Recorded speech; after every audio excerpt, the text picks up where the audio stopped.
France is outnumbered. Hello, everyone. I'm Sandra Smith. Here today, Harris Faulkner, Andrea Tantaros, a commentator and national spokeswoman for the Libre Initiative, Rachel Campos-Duffy, and today's hashtag One Lucky Guy, veteran trial attorney and Fox News legal analyst, Peter Johnson Jr., and he is outnumbered. PJJ. Hey, great to see you all. Welcome back. I'm happy to be here. What a wonderful day to have you. I had such a fun time last time. Thank you. Yeah, it's a great day. We're excited to have you back. Excited in Washington and New York and then Philly this weekend. I'm going to actually go to the Vesper service, the prayer service tonight at St. Patrick's Cathedral, and where the Pope is speaking to bishops and priests and some lay people in New York. So I'm very excited and honored to go to that tonight. There's such energy in Washington right now, and that energy, I'm starting to feel it here in New York City. Incredible speech he gave. As he makes his way here. Well, history in the making right before our very eyes. Pope Francis, the first pontiff to speak to Congress, the Holy Father not shying away from diving into the most politically divisive issues of the day, including the hot topic issue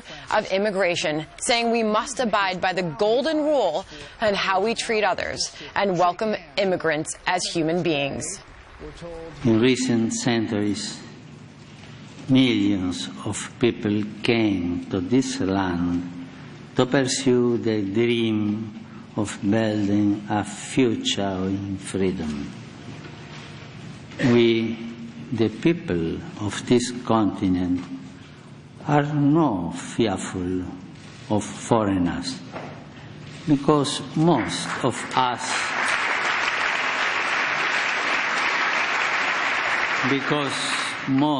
us were once foreigners.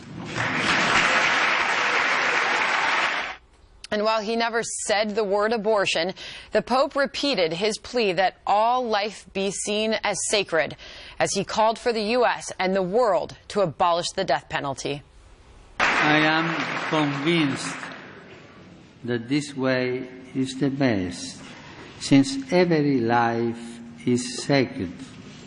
Every human person is endowed with unalienable dignity, and society can only benefit from the rehabilitation of those convicted of crimes. His Holiness also wading into the hot debate over climate change, calling on Congress to act, bringing Democrats to their feet.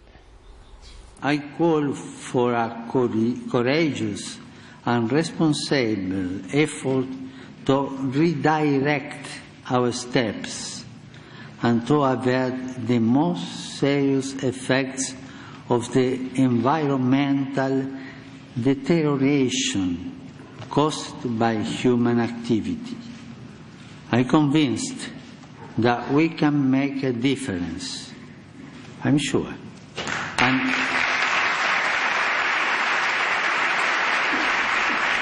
And after his historic moment, the people got their turn to show their appreciation. Francis appearing on the Speaker's balcony, facing the National Mall, His Holiness receiving the adoration of the tens of thousands who flocked to the National Mall to witness history in person.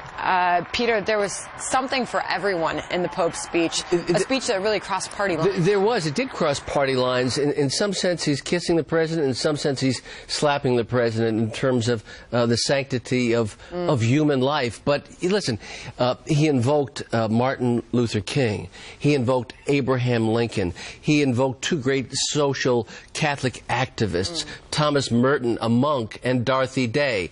And so he brought a message of inclusion for all people, all Christians, all Jews, all Muslims, beyond the liturgy of the Catholic Church. And it was really wonderful to see so many people standing together in a very positive moment. Now, whatever your politics is, whatever you believe, there to help bring people together and to say great things about American history, which is wonderful to hear. And it's so well put. And Harris, it was emotional to see lawmakers and their response. They were captivated by the Pope. And you hope that everyone left there compelled, inspired to go act. You saw House Speaker Boehner tear up several times and wipe tears away. I want to point everybody to what's happening on the left side of your screen right now, the live event that's going on at St. Patrick's. Catholics there in Washington, D.C. And we have seen this Pope and how open he is with crowds and spontaneously tell them, you know, God bless America. And even if you don't know how to pray for me, think good wishes for me. Where he is going right now is to speak with a group of homeless that this church feeds 3 times a week. And he has some words for them. We're told that part of his comment shortly, in just a few minutes, will be in Spanish. Some will be in English. We've seen him do that already a couple of times today. But you talk about just the politics inside that hall. There was a rule about no applause for this joint meeting of Congress today with the Pope speaking. And you saw 37 times, our brain room calculated and counted, that they rose to their feet at times, but certainly did applaud that many times. It took up a minute of his speech, which was 50 minutes long. It was slated to be 30 minutes. He took his time with this. He made his point strong. And one of them, you know, I had a question. Is he trying to go someplace where President Obama and others have not when it comes to identifying those who fight in the name of their religion? And I think we have a little bit of that. Can we watch that? How essential the family has been to the building of this country, and how worthy it remains for our support and encouragement. Yet, I cannot hide my concern for the family, which is threatened, perhaps as never before, from within and without. Yeah, that was obviously not the right sound that we were hoping to toss to, and if we can, we'll go back to a little bit of that. But he did talk about, you know, fighting with regard to your religion, and that America and its leadership cannot turn a blind eye to that. That does happen. That extremism out of religion does happen. I would say that pretty underreported is that he took a very symbolic visit last night to see the Little Sisters of the Poor, who are suing the Obama administration right now. And that visit really flies in the face of what Obama said yesterday, which he said he supports Catholic charities and Catholic work. And in fact, what Obamacare and what his policies are saying to the Little Sisters of the Poor are, you either violate your conscience or you cease and desist from helping the poor. And I think that the Pope has made a very clear statement with actions, more so than words. I would have liked if he had said something about the Little Sisters in the speech, but he certainly through his actions showed that he is very concerned about how Christians are able to do their work in America without violating their religious liberty. And he did specifically get to the refugee crisis, Andrea. He said, quote, our world is facing a refugee crisis of a magnitude not seen since the Second World War. Look, I think Peter hit the nail on the head. I mean, he pleased and upset members in that hall today, and you could see it by just watching the applause. That's why, I mean, everyone loves applause, but it was fascinating to watch when he would say things about climate change. You could see the slow clap from the Republicans. Ted Cruz sort of looked down, and the liberals in that hall, they liked it. It was very controversial. To build on what Harris said, it's almost as people are asking not if the Pope was going somewhere that the president hasn't gone, but if he went somewhere that the president has with some of his policies.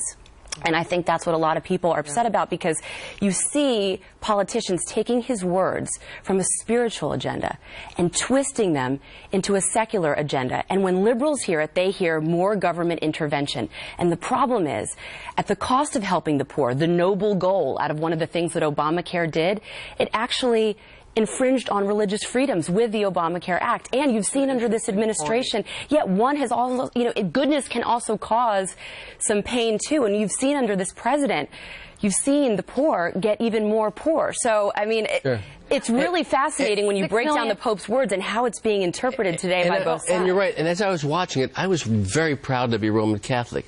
But I was equally, if not more proud, to be an American. Because he came with an affirmation of who we are as a people, what we have accomplished in terms of ensuring that liberty is here for all, that there are inalienable rights. We can disagree on how it gets done, but the goal is consistent with what Peter, he was talking about. He opened with Land of the Free, Home of the Brave. Right. Yeah. He did. And that got the first applause, which is interesting because from what Andrea was saying, that's one of the reasons why the rule of no applause applies, so that you don't see a weak or a strong support for something. I have to tell you how grateful I am for the fact that I did not look up.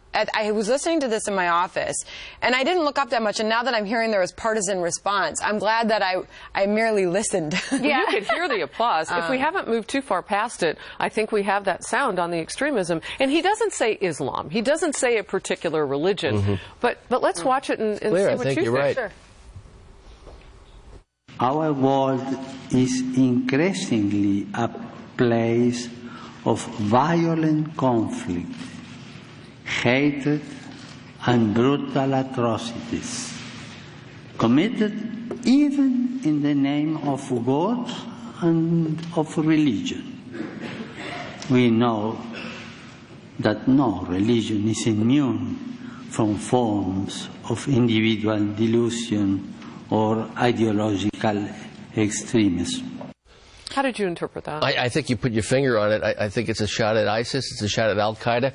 It's a shot at intolerance in any part of any religion. But, you know, ISIS and these folks have said that they're coming to Rome. They've said that specifically. And he's conscious of it. And he's conscious of what's happened in the past in terms of an assassination attempt on a pope. That last line about extremism in all religions, that sounded very Obama-esque. Yeah. I mean, Maybe. It was definitely a message of hope and healing. I know a lot of people walked away with that.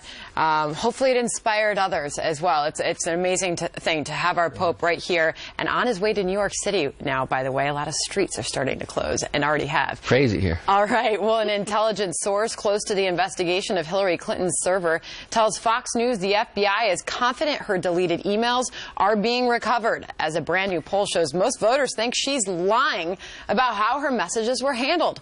What all of this means for her campaign, and on this day when the Pope is addressing Congress, a controversy over a portrait of Jesus that's hung in a county courthouse for decades, why one group wants it out and why many folks are fighting back. And right after the show, catch more from the couch on the web. Join us for Outnumbered Overtime by logging on to foxnews.com/outnumbered. Click on the Overtime tab, tweet us your questions, comments, tell us what topic you want to hear more about.